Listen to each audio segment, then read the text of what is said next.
Bismillahirrahmanirrahim.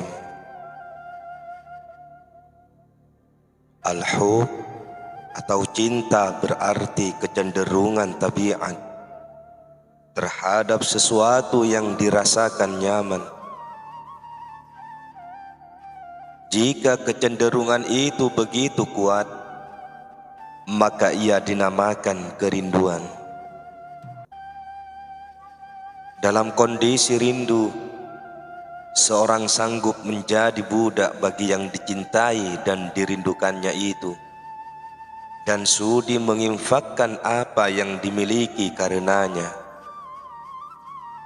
Tidakkah Anda tahu tentang Zulaikha? Demi cintanya dia rela kehilangan semua harta yang dimilikinya, bahkan kecantikannya. Zulaikha adalah seorang wanita yang kaya raya, memiliki mutiara emas permata dan kalung sebanyak berat muatan 70 unta. Dia rela menginfakkan semuanya demi cintanya pada Yusuf. Setiap orang yang berkata kepadanya, "Suatu hari aku melihat Yusuf," maka Zulaikha memberinya satu kalung yang dapat membuatnya kaya raya, hingga tak tersisa sedikit pun dari mutiara dan perhiasannya tersebut. Karena cinta dan kerinduannya yang begitu dalam kepada Yusuf, dia menamakan segala sesuatu dengan nama Yusuf.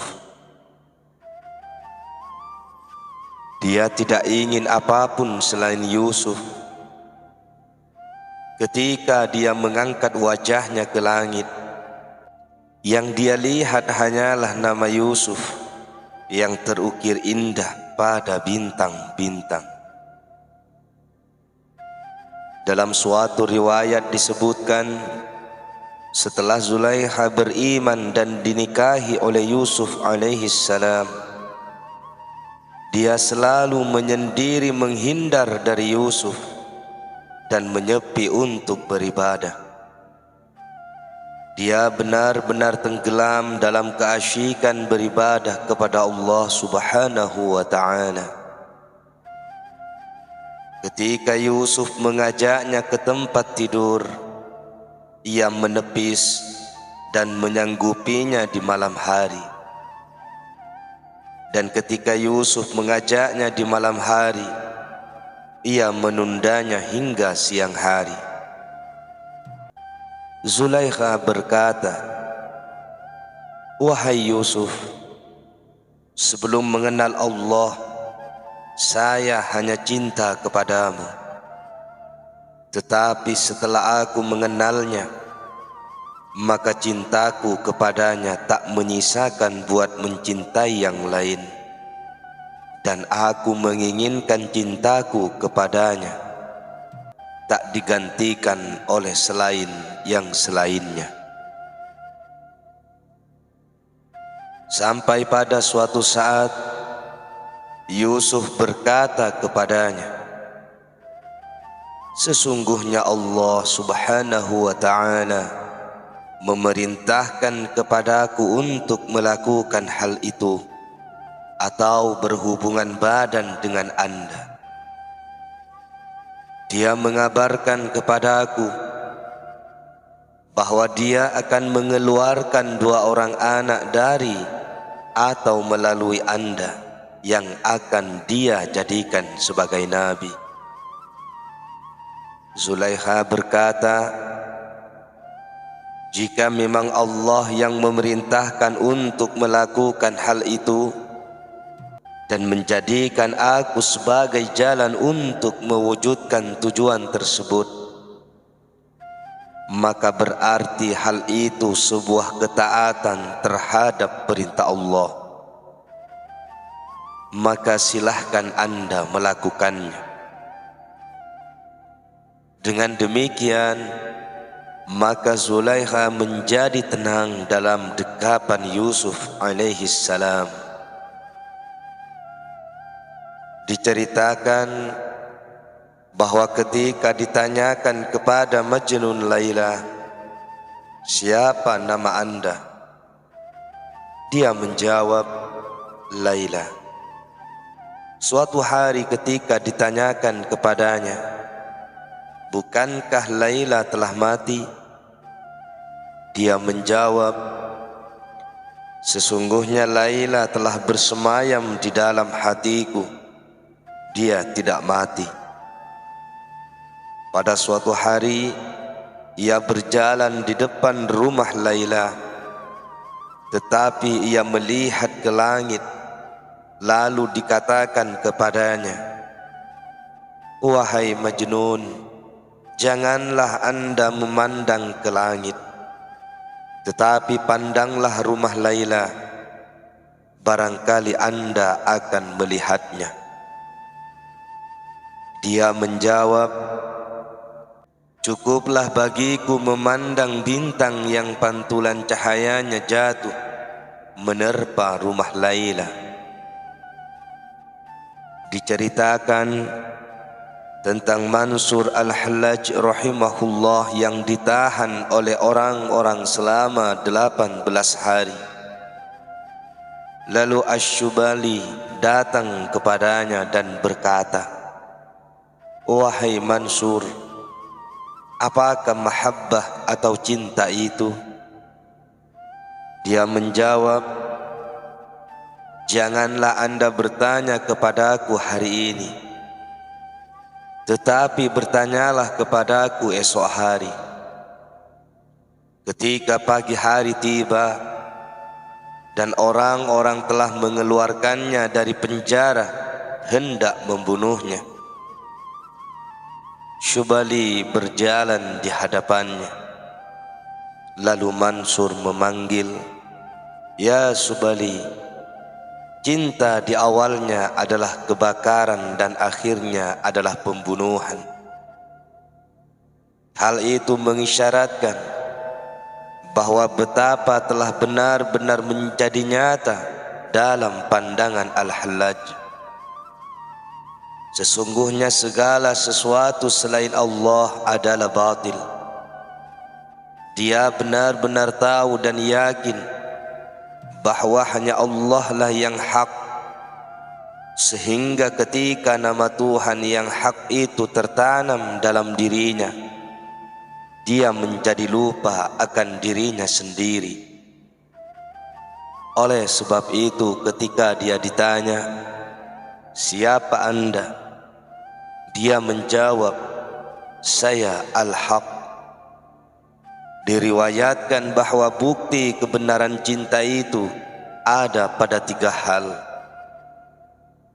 yaitu yang pertama, dia akan memilih perkataan atau kalam kekasihnya daripada perkataan yang lain. Yang kedua, dia akan memilih duduk dalam satu majlis bersama kekasihnya daripada di majlis lain. Dia memilih keridhaan kekasihnya daripada keridhaan yang lain. Dikatakan bahwa al-ishq atau kerinduan mampu merobohkan dinding-dinding pemisah dan membuka rahasia-rahasia. Sedangkan wujud merupakan kelemahan ruh untuk memikul beban kerinduan. Ketika manisnya zikir itu benar-benar dapat diwujudkan, sehingga ketika berada dalam kondisi hubungan yang begitu intens itu, seandainya salah satu anggota tubuhnya dipotong, maka dia tidak akan terasa dan tidak pula mengetahuinya. Diceritakan bahwa ada seorang laki-laki ketika sedang mandi di sungai Furat, dia mendengar suara seorang lelaki membaca ayat, dan dikatakan kepada orang-orang kafir, berpisahlah kamu dari orang-orang mukmin pada hari ini, hai orang-orang yang berbuat jahat. Pada saat mendengar lantunan ayat tersebut, kondisinya menjadi tergoncang, tak sadarkan diri, lalu tenggelam dan mati. Diceritakan dari Muhammad ibnu Abdullah al-Baghdadi, dia berkata, saya melihat seorang pemuda di Basrah yang berada di puncak ketinggian. Semua mata tertuju menatap kepadanya. Pemuda itu berkata, orang yang mati dalam kerinduan, maka hendaklah ia mati seperti ini. Tiada kebaikan dalam kerinduan tanpa kematian. Kemudian dia menjatuhkan dirinya dan mati. Diceritakan bahwa Dhunnun al-Misri ketika masuk ke dalam Masjidil Haram, ia melihat seorang pemuda telanjang yang terbuang dan sakit, tergeletak di bawah suatu tiang. Hatinya merintih pedih. Dhunnun berkata, saya mendekatinya dan mengucapkan salam padanya, lalu bertanya, siapa Anda, hai anak muda? Ia menjawab, saya adalah orang asing yang dilanda kerinduan. Setelah saya mengetahui dan memahami apa yang dikatakan, saya berkata, saya adalah orang yang seperti Anda.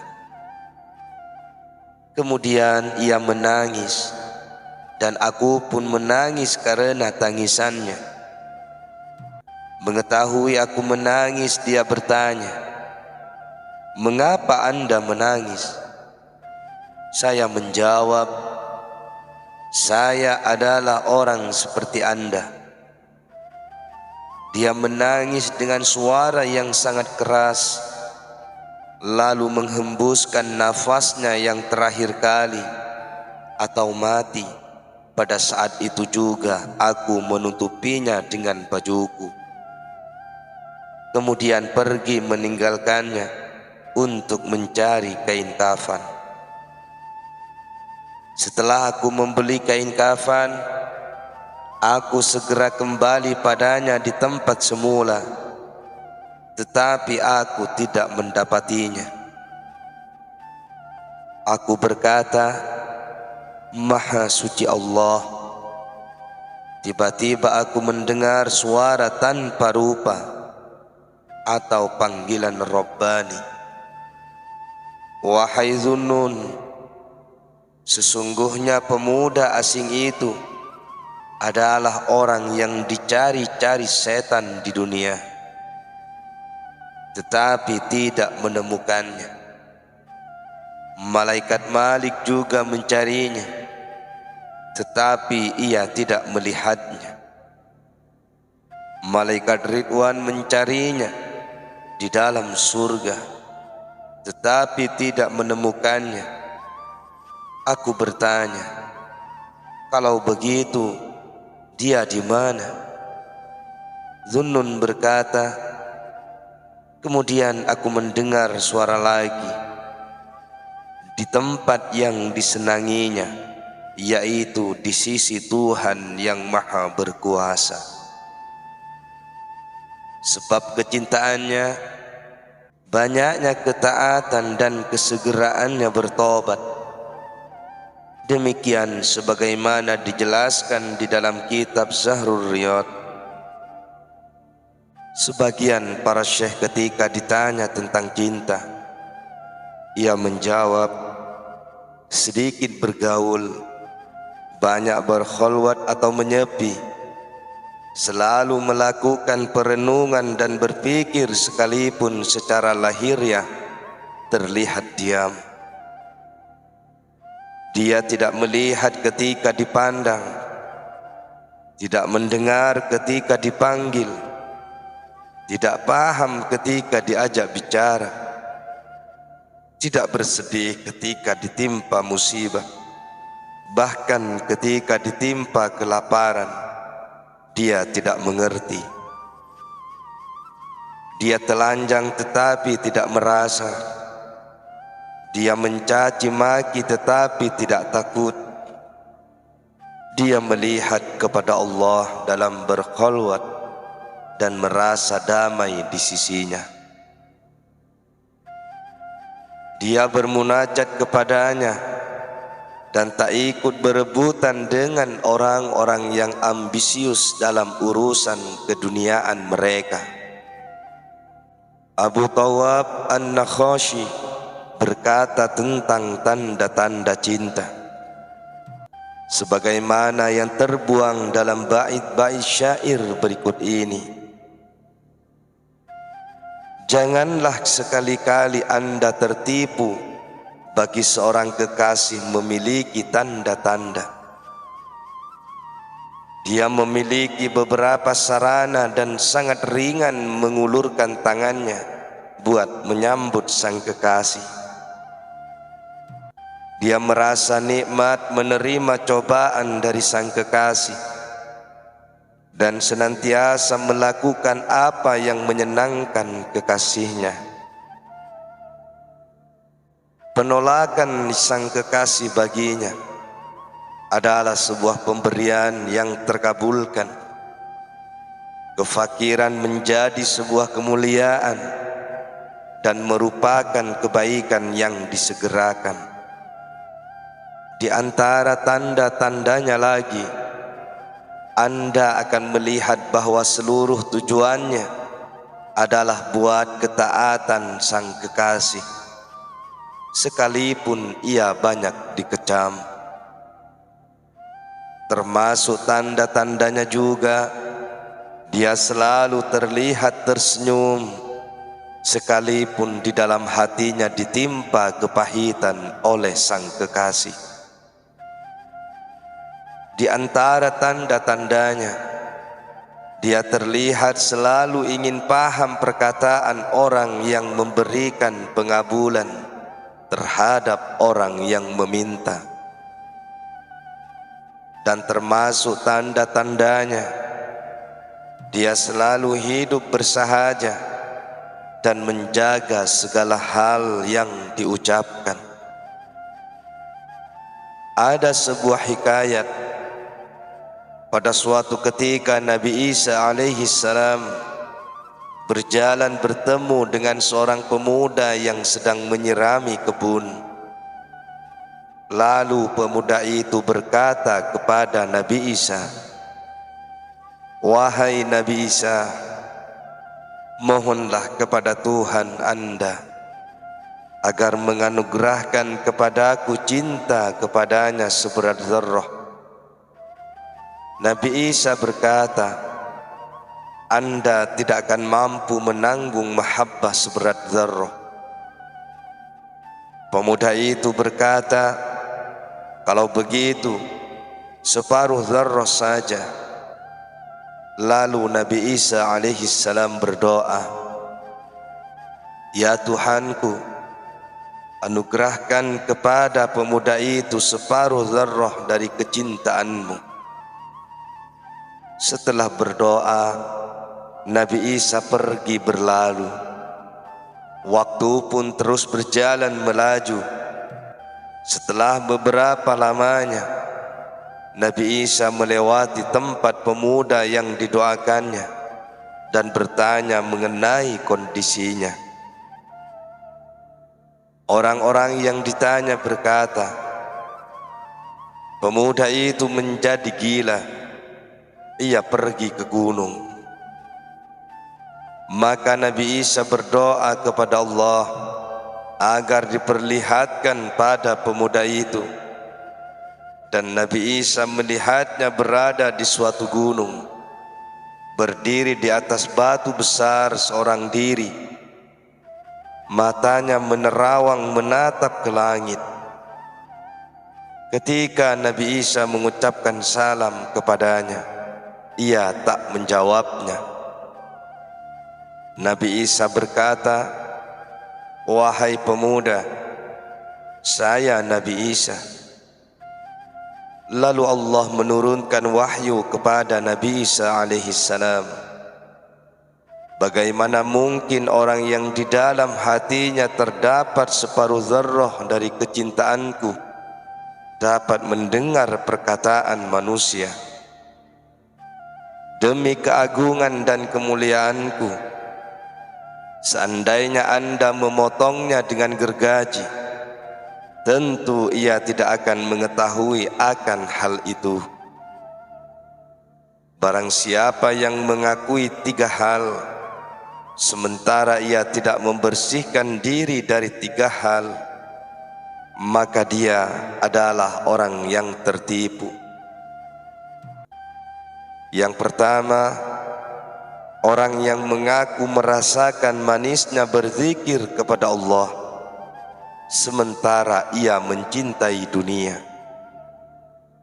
Kedua, orang yang mengaku cinta keikhlasan dalam beramal, tetapi menginginkan agar manusia mengagungkan dan memuliakannya. Ketiga, orang yang mengaku cinta kepada Allah, sementara ia tidak memiliki keberanian untuk mengorbankan dirinya. Rasulullah sallallahu alaihi wasallam bersabda, akan datang suatu zaman pada umatku, mereka mencintai 5 hal, tetapi melalaikan 5 hal yang lain, yaitu mereka mencintai dunia tetapi melalaikan akhirat. Mereka mencintai harta tetapi melalaikan hisab. Mereka mencintai makhluk tetapi melalaikan Al-Khaliq atau Tuhan yang menciptakan. Mereka suka melakukan dosa tetapi melalaikan tobat. Mereka mencintai atau membangun gedung-gedung tetapi melalaikan atau membangun kubur. Mansur bin Ammar berkata, menasihati seorang pemuda, "Wahai pemuda, janganlah Anda tertipu dengan masa muda Anda. Betapa banyaknya pemuda yang mengakhirkan bertobat dan memperpanjang angan-angan dan tidak mengingat akan kematiannya." Dia berkata, "Aku akan bertobat besok atau besoknya lagi." Tiba-tiba datang malaikat maut, sementara ia dalam kelalaian bertobat, sehingga ia berada di dalam kubur dengan menanggung penyesalan yang teramat dalam. Harta tak lagi dapat memberikan manfaat baginya, tidak pula seorang hamba, anak, ayah, dan tidak juga seorang ibu, sebagaimana firman Allah Subhanahu wa ta'ala, yaitu di hari harta dan anak-anak laki-laki tidak berguna kecuali orang-orang yang menghadap Allah dengan hati yang bersih. Ya Allah, anugerahkan kepada kami untuk bertobat sebelum mati. Sadarkanlah kami ketika lalai, dan berilah kami manfaat dengan syafaat Nabi kami, seorang Rasul yang terbaik di antara para Rasul. Adalah menjadi sifat orang mukmin untuk segera bertobat pada hari dan saat itu juga. serta menyesali dosa-dosa yang telah diperbuatnya, menerima dengan penuh kerelaan sekalipun hanya terbatas pada kebutuhan primernya saja dari kebutuhan hidupnya di dunia. Tidak sibuk dengan urusan dunia, tetapi ia selalu sibuk dengan melakukan amal akhirat dan beribadah kepada Allah dengan penuh keikhlasan. Ada sebuah hikayat bahwa terdapat seorang laki-laki kikir lagi munafik bersumpah pada istrinya agar tidak melakukan sedekah sedikit pun. Bila ia tetap melakukannya, ia bersumpah akan menceraikannya. Pada suatu saat datanglah seorang peminta-minta mengetuk pintu rumahnya seraya berkata, "Wahai penghuni rumah ini, dengan hak Allah, hendaklah Anda memberikan suatu sedekah kepadaku." Perempuan penghuni rumah itu lalu memberinya 3 potong roti. Orang munafik yang tak lain adalah suami dari wanita itu memergoki si peminta yang membawa roti dan bertanya, "Siapa yang memberi Anda roti itu?" Dia menjawab, "Si wanita penghuni rumah itu telah memberikan roti ini padaku." Rumah yang disebutkan pengemis itu tak lain adalah rumahnya. Maka si munafik itu segera masuk ke dalam rumah dan bertanya kepada istrinya, "Bukankah aku telah menyumpah Anda agar tidak memberikan sesuatu kepada seorang pun?" Wanita itu menjawab, "Saya memberikannya karena Allah Azza wa Jalla." Laki-laki munafik itu lalu pergi untuk menyalakan tungku pembakaran hingga benar-benar panas. Kemudian ia berkata kepada istrinya, "Bangkit dan ceburkan diri Anda ke dalam tungku karena Allah." Wanita itu bangkit dan mengambil perhiasannya. Laki-laki munafik berkata, "Tinggalkan perhiasan itu." Wanita atau istrinya menjawab, "Seorang kekasih tentu berhias buat kekasihnya, dan aku adalah orang yang akan mengunjungi kekasihku." Kemudian ia masuk ke dalam tungku yang telah panas membara, dan laki-laki munafik itu lalu menutupinya, kemudian pergi berlalu. Setelah genap 3 hari si munafik datang dan membuka penutup tungku. Betapa ia menjadi terperanjat ketika melihat ternyata istrinya selamat atas kekuasaan dan pertolongan Allah. Ia terheran-heran menyaksikan keadaan itu. Di saat ia termenung dalam keheranannya, tiba-tiba terdengar suara, "Sekarang Anda menjadi tahu bahwa api tidak akan dapat membakar kekasihku." Diceritakan bahwa Aisyah istri Fir'aun merahasiakan imannya dari Fir'aun suaminya. Ketika Fir'aun mengetahui tentang keimanannya, ia memerintahkan untuk menghukum dan menyiksanya. Lalu mereka menyiksa Aisyah dengan berbagai macam siksaan. Fir'aun berkata, "Keluarlah dari agama barumu itu." Tetapi Aisyah tidak hendak murtad atau keluar dari akidahnya. Kemudian Aisyah diikat pada suatu tonggak yang terpasang, lalu anggota-anggota tubuhnya dipukuli dan disiksa. Lepaskan akidah dan keimananmu itu, pinta Fir'aun. Aisyah berkata, Anda dapat menyiksa tubuhku, tetapi hatiku dalam pemeliharaan Tuhanku. Sekalipun Anda memotong dan mencincang tubuhku, hal itu tidak berarti apa-apa bagiku. Bahkan akan semakin menambah cintaku pada Tuhanku.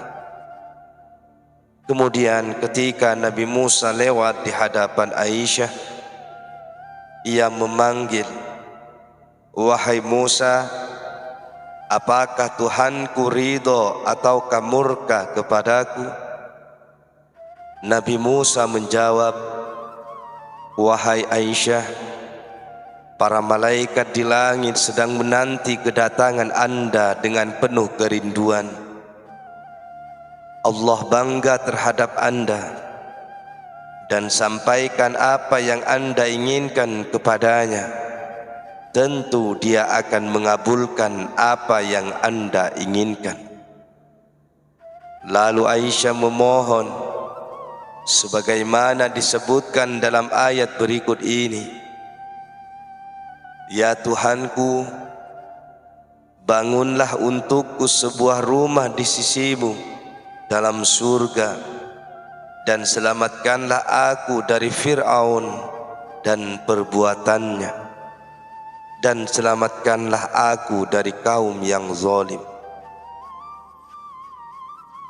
Salman radhiyallahu an berkata, Aisyah, istri Fir'aun, disiksa di bawah sengatan terik matahari. Ketika para penyiksa pergi meninggalkannya, para malaikat menaunginya dengan sayapnya, dan ia melihat rumahnya di surga. Diriwayatkan dari Abu Hurairah radhiyallahu an bahwa Fir'aun menancapkan 4 buah tonggak, lalu ia menelantangkan istrinya, terbelenggu dan terikat pada tonggak-tonggak itu, menindihnya dengan alat penggiling dengan dihadapkan pada matahari. Kemudian Aisyah menengadahkan wajahnya ke langit seraya memohon, "Ya Tuhanku, bangunlah untukku sebuah rumah di sisimu dalam surga, dan selamatkanlah aku dari Fir'aun dan perbuatannya, dan selamatkanlah aku dari kaum yang zalim." Hasan berkata, lalu Allah menyelamatkannya dengan keselamatan yang paling mulia dan mengangkatnya ke surga. Ia pun makan dan minum dengan penuh kenikmatan. Hal tersebut merupakan bukti bahwa berlindung kepada Allah dan kembali kepadanya, memohon jalan keluar yang terbaik ketika menerima ujian dan bencana, adalah menjadi tradisi bagi orang-orang soleh dan orang-orang yang beriman.